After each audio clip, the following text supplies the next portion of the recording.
talking about the services provided by the company.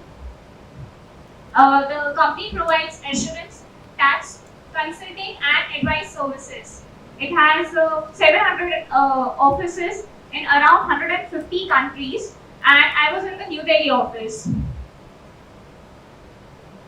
Talking about the services are mainly divided into four kinds: tax, assurance, strategy and transaction, and consulting.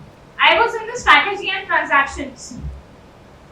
Under these services, there are different kinds of services that are provided. Strategy and transaction. Under strategy and transaction, there are different services like debt syndication, working capital finance, operational restructuring, cash flow monitoring, organizational restructuring, financial restructuring, settlements, IBCs. All these services were taught to me in my onboarding deck itself. I was taught about the different services as in restructuring department, what all services are provided and what all these services are. I was given an overview of these services. And then talking about the restructuring, financial restructuring and operational restructuring. I was taught about a bit about financial restructuring. I prepared financial snapshots for various companies, though I wasn't allowed to deal with live clients because that is allowed for interns for more than 6 months. I was allowed to prepare financial snapshots for the existing clients. And what I was taught that during while working in a restructuring team, pace, execution, and confidence are very important. You need to know what your clients wants to know. Anything that your client has asked you, you should know that on fingertips. Because if a client wants to is having any query and you are referring documents for that purpose, that the client can do by himself or herself, and you should have that speed. And if you're telling a solution, you must tell that how will you be able to execute that. You must execute the solution and you must have confidence because in restructuring team when you are in restructuring team, when a company comes to you, the company is usually in a condition where it is usually in a bad condition, in a stress condition, in a distress condition, or one of its accounts has become NPA or a doubtful account. So in that situation, you must know all the legal things. You must know what all process you have to do in order to take your client out from that distress situation. I was taught mainly about corporate restructuring. What corporate restructuring is? Corporate restructuring is mainly when there is a person, when there is a borrower, due to some financial or legal reasons, that borrower is facing some financial difficulty. So now the lender wants to change the terms and conditions of the advances. It may include like changing the payment period, changing the installments, number of installments, or the duration of the installments, or the interest amount, or any changes that is to be made in advances. At times, it also happens that you have to go for OTS, that is one-time settlements, or you have to go for extremes, like you have to go for liquidity. Okay, and corporate restructuring also when the company feels like its involvement is to be there. Suppose the performance of the company is falling down, there's mismanagement, the work power, the manpower is lacking behind, or there's some dispute between the stakeholders, or when the profitability of the company is falling down, when the company wants to launch a new product, or when the company feels like that its existing product is not performing good, that time you have to that time it comes to a consultancy firm or it comes to firms like EY for help.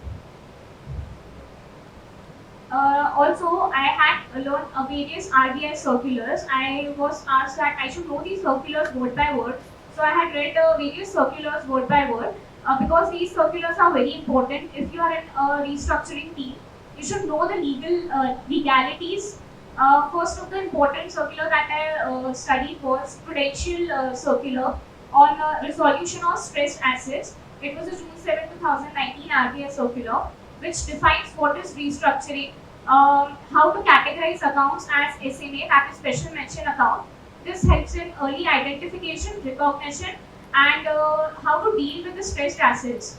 So all what kinds of provisions are to be created, how to classify the accounts as special mention accounts, how to make a resolution plan, how to implement that resolution plan, and what all conditions are to be there. All such details and everything is mentioned in this circular. And also how to report to CRELIC. CRELIC is an organization which contains information on large credits.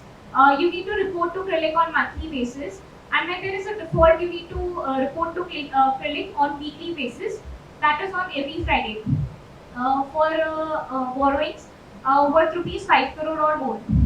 And what are provisions requirement in restructured advances? Every single detail is mentioned in this provision, and this provision should be like on fingertips if you are in restructuring team, because if you want to deal with your client, if you want to help your client, you must know these provisions. Apart from this, I studied various other provisions also, like automation of income recognition and assets, then prudential norms on income recognition and asset classification, ECLGS scheme, and reporting to CRELIC, how that reporting is done. That reporting is done in what kind of format you need to report to CRELIC. And these are the financial snapshots that I prepared. I was usually given a few reports, and on the basis of those reports, I wasn't usually told what I need to do and how I need to extract data or how I need to make any kind of calculations.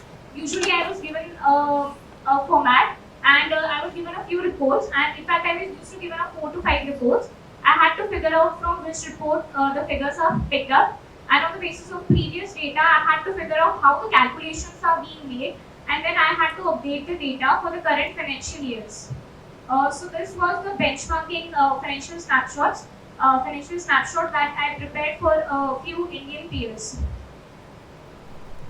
Okay, then I also prepared financial snapshots for various other companies. I was given one sample data. I had to study that, and I had to see how the calculations are made in that. And then I myself had to download the annual reports of the companies. And after downloading the annual reports of the companies, there were a few unlisted companies. I had to go to BSE's website, or I had to contact my mentor so as to provide me credit rating evaluation of the company, so as to find out these figures and do my calculations. So overall, from these internship, it was not very much practical working that I have done, except for the financial snapshots thing.